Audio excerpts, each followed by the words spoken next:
Հարգելի գործընկերներ, ես ուզում եմ եւս մեկ անգամ շեշտել մի թիվ, որը ներկայացվեց, ապօրինի շինությունների կառուցման եւ հողազավթումների դեպքերով կազմվել են ընդհանուր թվով 81 արձանագրություններ եւ սա եւս մեկ անգամ ցույց է դնում, որ ներկայացված հաշվետվությունը ապօրինի շինարարության դեմ պայքարը մնում է մեր ամենախնդրահարույց ցանցանքներից մեկը եւ Երևանի առաջ ծառացած երևի թե ամենաբարդ խնդիրներից մեկը, որ ինչքան էլ որ մենք շարունակում ենք պայքարել դրա դեմ, իհարկե քանակը եւ ծավալները նվազել են, բայց այսպես ասած մշակույթի դեմ պայքարելը մի փոքր դժվար է, բայց ես ուզում եմ հատուկ շեշտել, որ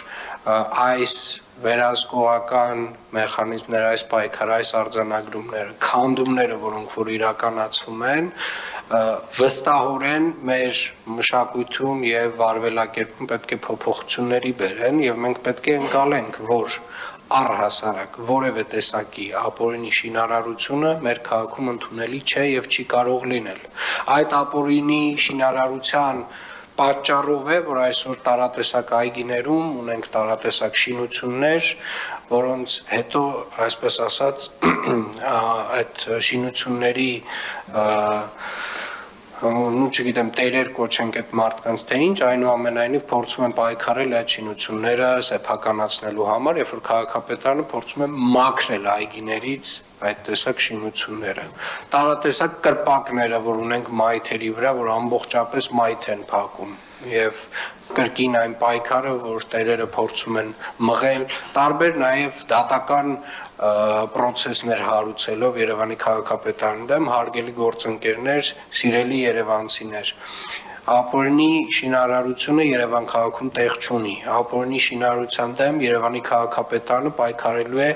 ամենակոշտ մեթոդներով եւ Երևանի քաղաքապետարանը անհոգնել քանդելու է պոտենցիալ նոր առաջացող ապօրինի շենքեր, շինություններ, հարկեր, կցակառույցներ, առաջ տված բալկոններ եւ կներեք, բայց հոգեկան այդ տեսակ այսպես ասած մեր օրերում այդ դրսևորումները չեմ կարծում, որ արդեն նորմալ են, որովհետեւ չի կարելի տարիներով խոսել այն մասին, որ հարգելի գործընկերներ, փողի գողը գող է, հողի գողը գող չի, հողի գողն էլ է գող եւ առհասարակ համայնքային հողի վրա կառուցված որևէ շինություն ամենակոշտ ձևի քանդվելու է։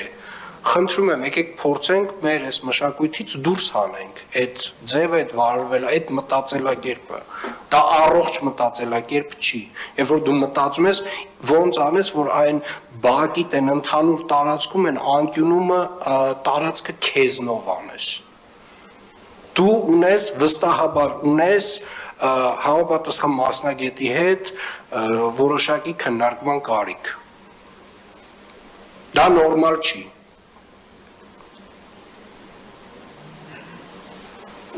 Երկրորդ հատվածը շինհրապարակների կահավորում,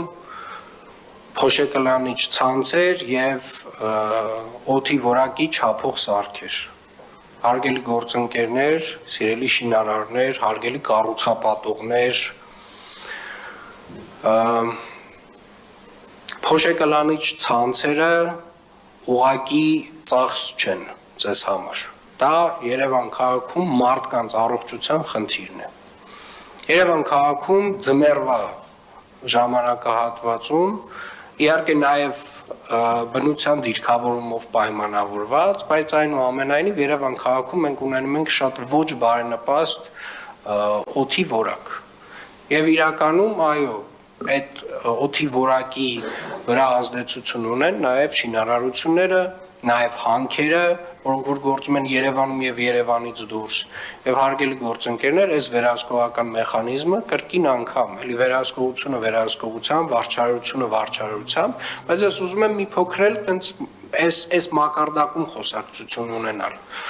Երբ որ կառուցապատողը այնուամենայնիվ ինչ որ մի աշխատանք է իրականացնում, ենթադրվում է, որ ինքը պատասխանատվություն պետք է ունենա իր շրջակա միջավայրի նկատմամբ։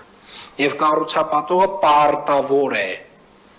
շինարարություն իրականացնելիս համապատասխան կահավորել իր շինհրապարակը եւ համապատասխան ցանցերը անցկացնել այդ շինհրապարակում եւ կառուցվող օբյեկտի շուրջը։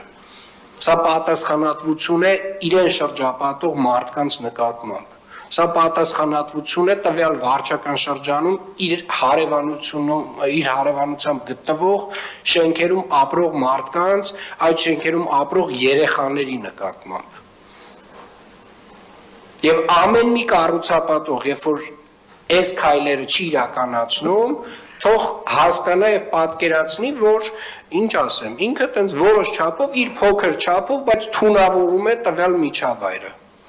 Թունավորում է իր հարևանությամբ գտնվող խաղահրապարակում խաղացող երեխաների միջավայրը։ Ամեն մեկը թող իր մասով այս պատասխանատվությունը ունենա եւ հասկանա։ Եվ Երևանի քաղաքապետարանը կրկին շարունակելու է այս վարչարարությունն իրականացնել, ազգային ժողովի ընկերներին, գործընկերներին նաև առաջարկել է էականորեն բարձրացնել տուգանքների չափերը նմանատիպ վարվելակերպի համար։ Եվ առհասարակ կարծում եմ մենք անընդհատ ուղղակի այս թվերի մասին չպետք է խոսենք, այս թվերի նաև տակ գտնվող իրականության մասին պետք է խոսենք։